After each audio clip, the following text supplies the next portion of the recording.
Now this, from my understanding, is particularly a rose fragrance. And again, kind of like leather, my nose has been maturing to a lot of things. I was not the biggest fan of rose, even though rose was in a lot of fragrances that I was wearing.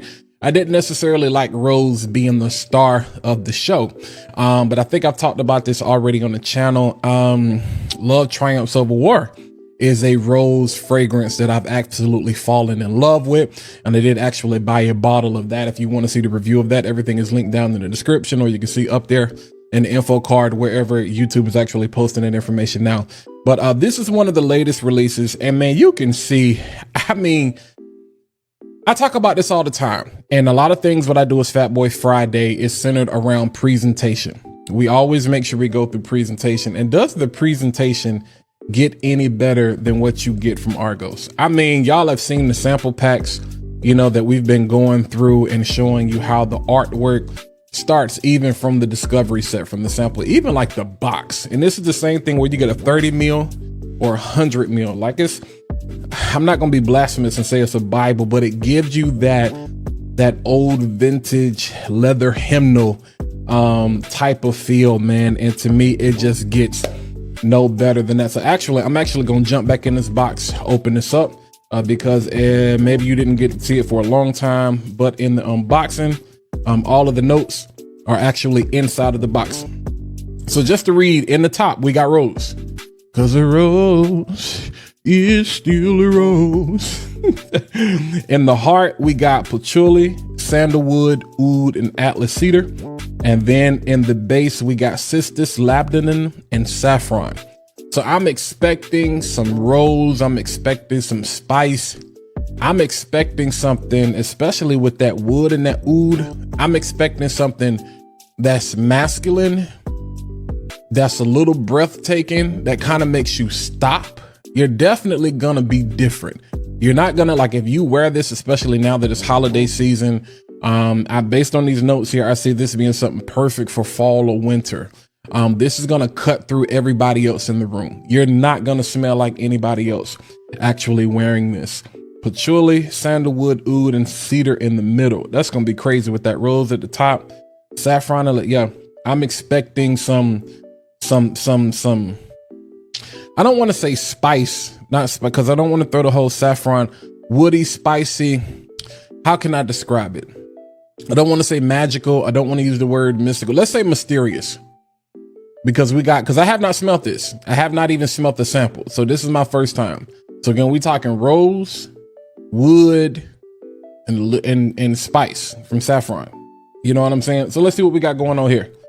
I'm going to use one of these fancy, you call them blotters, scent strips. I have some of these from the original Discovery set. To me, these are like decorative pieces, so I didn't even want to use them. But I'm going to use them for this video. I'm going to use them for the purposes of the video. This is, you know, come with, I don't know if they come with the boxes or not, but I do know they come with the Discovery set. And again, just to kind of show y'all the bottle, this cap is like, when I tell you this thing is stuck up here, woo. So like I said, this is the first time spraying. Let me not spray myself out like I normally do. Oh, beautiful pressurized atomizer. Oh my God.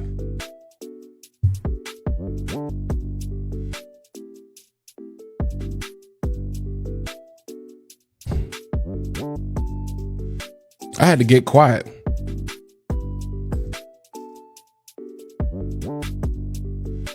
It's crazy because you all have heard me say this. I'm not the biggest rose person. I'm not the biggest oud person. I'm not the biggest leather person.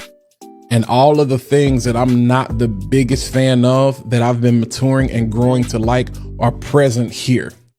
The rose is not like this geranium type rose. It's not this rose that like gives you this headache. You know, sometimes rose can be too sharp. This is a nice, smooth rose. The oud is not really animalic. It's not off-putting. Like, it's nice, woody. It smells good.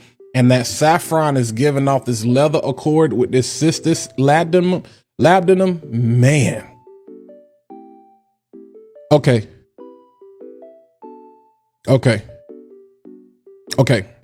And one of the things I respect about Argos is also kind of like, you know how you can tell a Bond fragrance? You know how you can tell a Creed fragrance? Shout out to my boy T from Nazar. You know how you can tell a Nazar fragrance? You know how you can tell certain houses, they have these signature things about them. Killian kind of does this. They do a great job of that. They just have a certain way, a certain signature. A lot of times, if you like me and you love Law and Order, CSI, if you love crime shows, they always talk about repeat or serial criminals have a signature that they use. Argos, this is another one of those things, the way they incorporate, because rose is in a lot of their fragrances, but the way they incorporate rose spice and they take it up a notch and it's mature, like this doesn't smell old. I don't think you can be young per se and necessarily wear this.